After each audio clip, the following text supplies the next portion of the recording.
In the kingdom of Iolcus, nestled amidst rolling green hills and kissed by the salty Aegean breeze, a shadow of fear clung to the opulent palace. King Ezon, a man with eyes that held the remnants of past glory and a heart heavy with despair, sat upon his gilded throne, a crown not his own resting upon his brow. His brother, Pelias, a man consumed by ambition and a thirst for power, had usurped the throne years ago, forcing Ezon to live a life of quiet resentment within the palace walls. Ezon's wife, the beautiful Queen Alcimede, held a secret close to her heart, a secret that pulsed with life within her womb.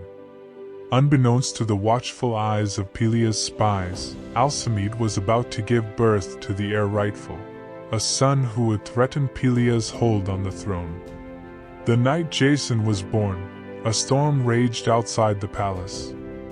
Thunder boomed, mimicking the tremor that ran through Alcimede's body as the first cries of her newborn son shattered the tense silence of the birthing chamber. Beside her, a loyal handmaiden named Elara, with hair the color of moonlight and eyes that held the fierce loyalty of a lioness, cradled the babe. Elara, privy to Alcimede's anxieties, had devised a desperate plan. Pelias, haunted by an oracle's prophecy of a once-sandaled man who would bring about his downfall, had become increasingly paranoid. Whispers of a coming challenge to his throne would surely lead him to eliminate any potential threats, especially a newborn babe. Alcimede, pale but resolute, instructed Elara.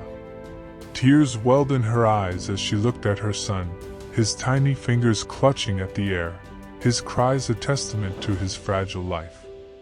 "Elara," she whispered, her voice hoarse. "Pelias must never know of Jason. He will not hesitate to kill him. You must take him away. Hide him where he cannot be found." Elara, her heart heavy with the weight of the queen's plea, swaddled the babe in a swathe of the finest silk, a fabric fit for a prince. She tucked a small amulet, engraved with the symbol of Iolcus, around his neck, a silent reminder of his heritage. With shaking hands, she snuck out of the birthing chamber, the storm outside a fitting cloak for her clandestine mission. Meanwhile, within the palace, a staged performance unfolded. Alcimede, weak and distraught, orchestrated a scene of mourning. With Elara's help, they announced the birth of a stillborn child.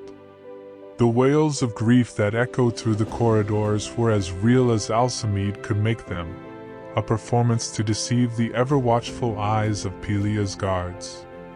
Unbeknownst to Alcimede and Elara, a young stable hand named Phrixus, known for his quiet strength and unwavering loyalty to King Ezon, had witnessed Elara leaving the palace with a bundle. Curiosity gnawed at him, but fear kept him silent. However, when the news of the stillbirth reached him, a seed of doubt sprouted in his mind. Driven by a sense of duty and a sliver of hope, Phrixus followed Elara's trail the next morning. The storm had subsided, leaving behind a world washed clean and glistening under the morning sun. He found Elara huddled at the foot of Mount Pelion, a towering mountain that scraped the belly of the sky, its slopes covered in a verdant cloak of pines and firs. Elara, caught off guard but relieved to find someone trustworthy, revealed her secret. She shared Alcimede's fear and the desperate plan to keep Jason safe. Phrixus, tears welling in his eyes at the sight of the helpless babe, readily agreed to help. High on the slopes of Mount Pelion lived Chiron, a wise and benevolent centaur, a creature half man, half horse. Chiron, famed for his knowledge of medicine and the arts, was known to raise orphaned children, nurturing them into skilled warriors and heroes. He was Phrixus' only hope. The climb was arduous, the path treacherous.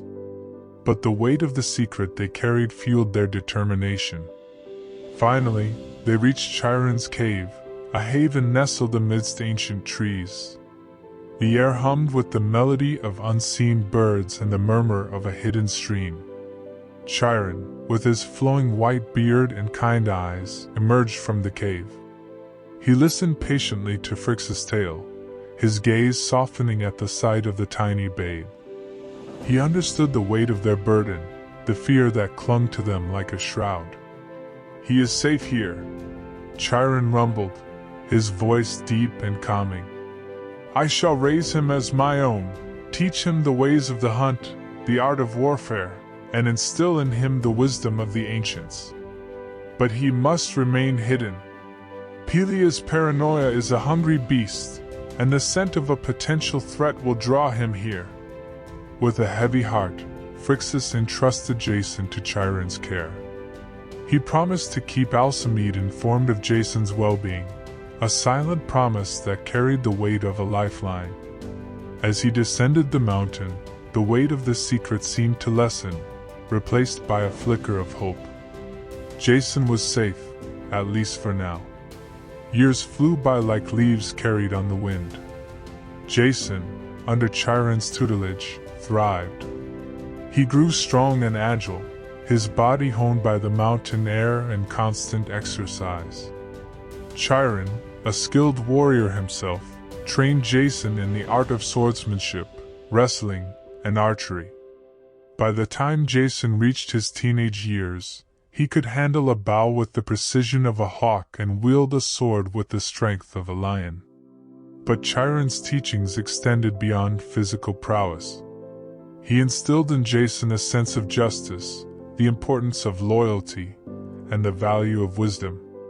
He taught him the stories of great heroes, Hercules, Theseus, and Achilles, their trials and triumphs serving as inspiration. He spoke of the constellations that dotted the night sky, weaving tales of gods and heroes into the fabric of Jason's understanding of the world. One evening, as they sat by a crackling fire, Chiron revealed the secret of Jason's birth. He showed him the amulet, the symbol of Iolcus reflecting in the dancing flames. A flicker of recognition sparked in Jason's eyes. He had always felt a sense of yearning, a longing for something beyond the mountain slopes. Now, he understood. The revelation ignited a fire within Jason.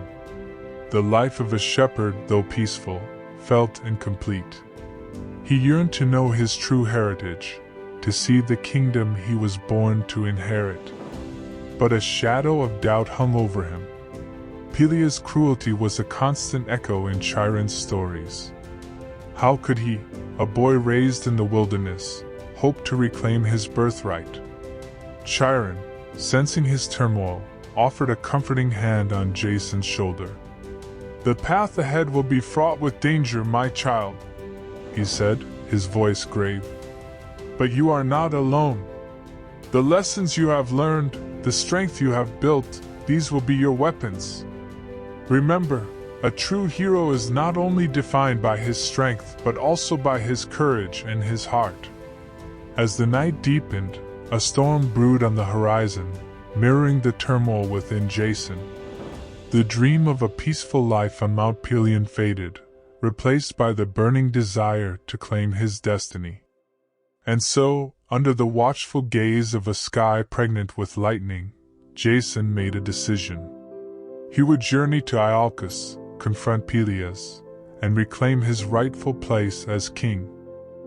Thank you for watching.